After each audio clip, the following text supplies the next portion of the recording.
boom, we're gonna highlight the slash describe function.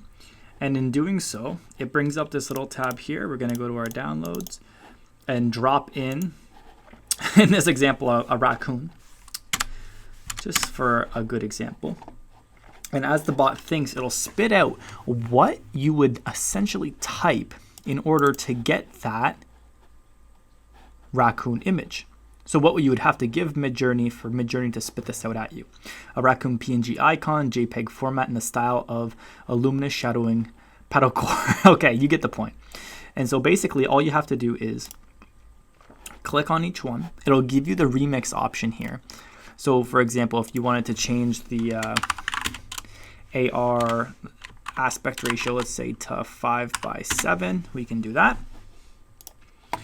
If you wanted to change the version to, let's say, version 4, you can do that.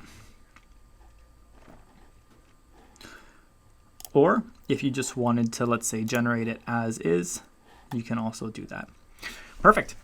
So we're gonna let those load. I'll show you some examples up here. One is a description of this mountain bike photo. This is the drivetrain on one of my mountain bikes, and it posted shiny, glossy, full body, attention to detail, the same aspect ratio that I took with the iPhone camera. And then it actually spit out some pretty nice images, and it spit out something similar to this. It's hard to get the chain and all the gears proper, but this outdoor pic looks pretty clean, if I don't say so myself. Same with this one, the chain works nicely, although it's missing a pedal. I think the bike turned out pretty good. Yeah, some of them are just a little wonky where the chain just goes out into infinity, but you get the point. Let's see how the raccoon's doing. Oh, cool, look, this one came out almost in like a little pixel art style with the reflection on the ground. Beautiful. And that was the version 4. This was the version 5, and in the 5:7 aspect ratio.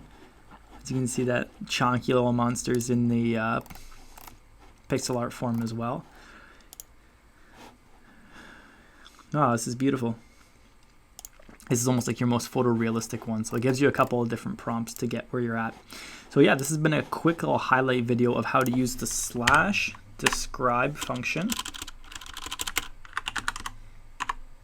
And then again, it'll ask you to upload your image there, and it'll basically spell it out for you. This is great for if you're new to Midjourney and you don't really know what to put in terms of a prompt to get a specific image, but you have the image and you want to replicate it in another way. So yeah, it takes some playing around with. Sometimes you need to dumb it down. Sometimes you need to make it a little bit more complicated. And this is a great way to figure out that procedure. And mention here, I'll just bring it in now, is if you're not a fan of what anything turned out to be here in any of these, what you can do is hit this refresh button.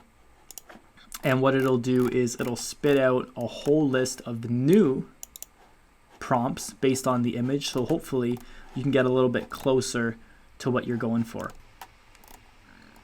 So that's the first one, a little bit more of pixel art, almost like a sticker style emoji. Still looking pretty 3D though. I do like that. Dash dash chaos. Drop a 20 in there. Function. And dash dash repeat 3 in there. And so this is a little bit more advanced. This is how you really want to get what you're looking for. Scroll on the bottom, you confirm that. And what it's going to do is it's going to grab that original prompt. It's going to shoot it out 3 times with chaos on all those 12 images. So if you really want to stretch it out and see what you can really make Midjourney do just by pushing the bounds of its own creativity, we're going to do it. And then if you find something that you really like and you want to find out how you can replicate it without this big convoluted system of deciphering an image using those prompts to create a new one via chaos, I'll show you a way to do that. Also, I feel like fast has been extra fast recently. These are already almost done, and it's only been like 10-20 seconds.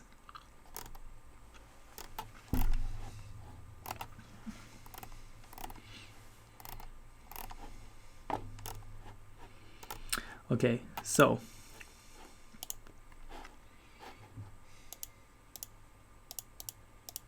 look at that one.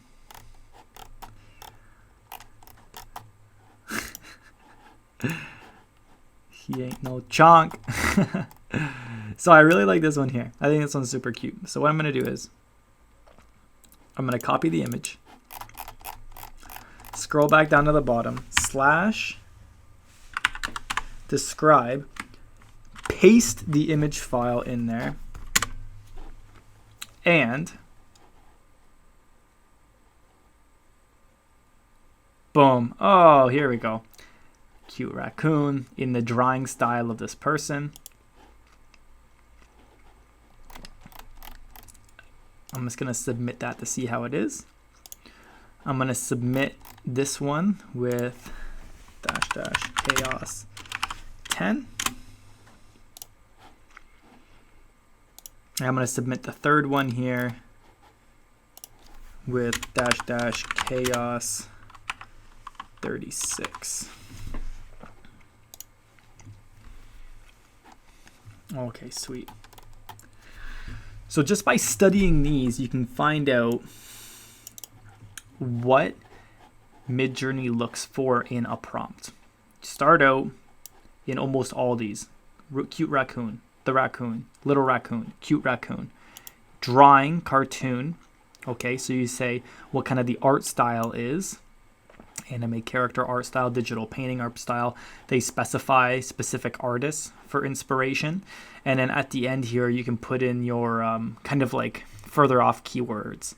Heavy off, illustration, anime inspired characters, digital paintings. Obviously, these ones aren't the most important. The most important is we want a picture of a raccoon in this style. And then you have your finishing touches at the end of the prompt. Some music really cool. I like it. That almost looks badass in the corner.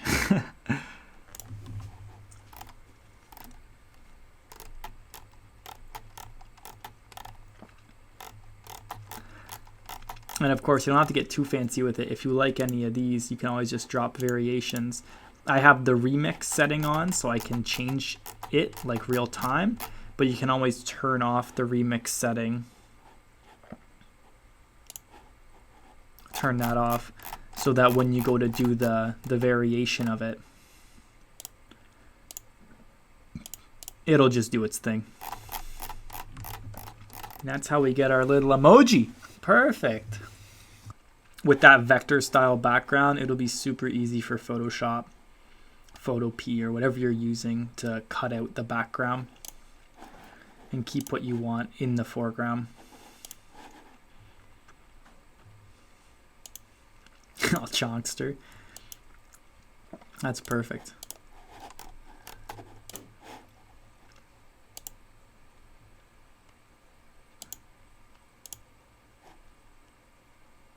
Beautiful. All right, guys. Well, I really appreciate you watching the video. I hope you learned something. If you did, drop a thumbs up and have yourself a great day.